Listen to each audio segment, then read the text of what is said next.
we are going to present you with 3 genuine rent increase options for 18-19. We've analysed these in terms of the impact they will have on service delivery and our capital and programme.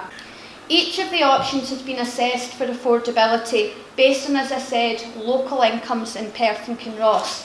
What you'll see in the slides is we've compared these with neighbouring local authorities, and we've also compared them with housing associations and housing cooperatives who actually have stock within our locality. And I'm delighted to say that each of the options that we're proposing to you today still continue to demonstrate great affordability, both in terms of the national comparison and the local comparison. And finally, following on from today, based on your thoughts and feedback at our workshop sessions later on this morning, we're going to write to every single tenant and every applicant on our waiting list who's currently under offer to one of our properties and ask them their thoughts and opinions on the options we're proposing today. So what are the 3 options that we're going to put to you today? The first option, and our recommended option, to fully deliver on the priorities that Claire alluded to earlier that we got from your feedback, from your rent setting and from the June conference, is a 2.2% increase to deliver. Another option we're going to look at would be to increase rents by 1% in 18-19, but that would mean we would have a reduced capital programme, so the amount of money we could invest in the capital programme would reduce. But on the other side, we're also giving you the option to look at a 3.5% rent increase, and that would obviously allow us to deliver an enhanced capital programme.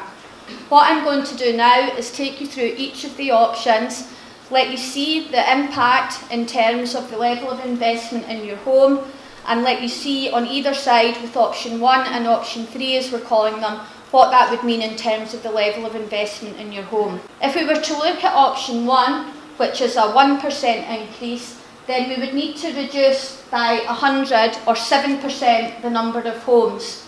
Okay? In terms of the full rewiring, that would stay the same under a 1% increase. In terms of new windows and doors, a 1% increase would see us have to reduce that by 7% or 15 homes throughout the area.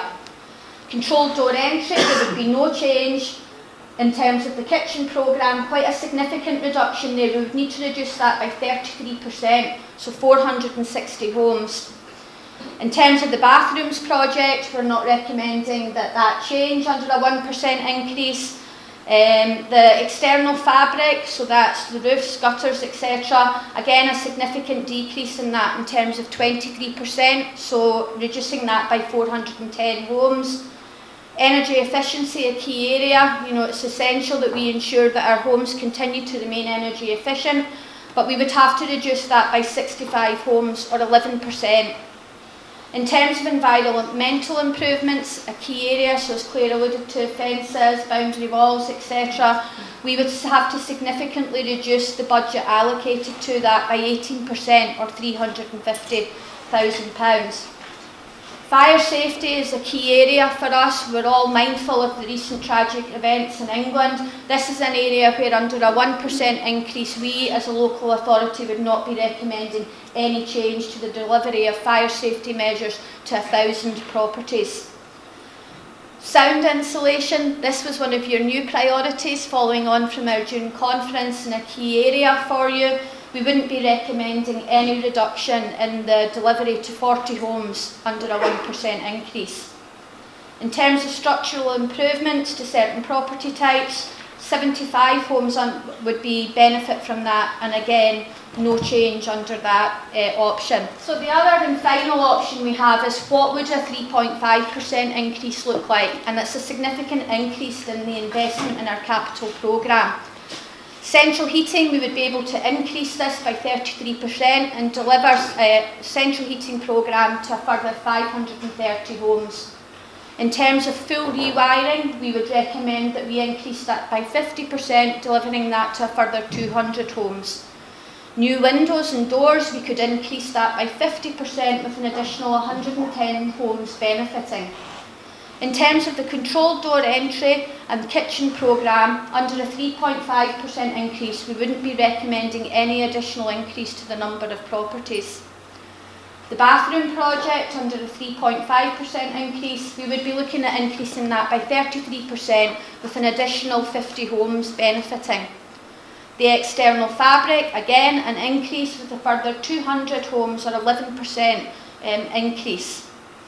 Energy efficiency and environmental improvements, we would not be recommending any increase in either the number of homes or the budget allocation.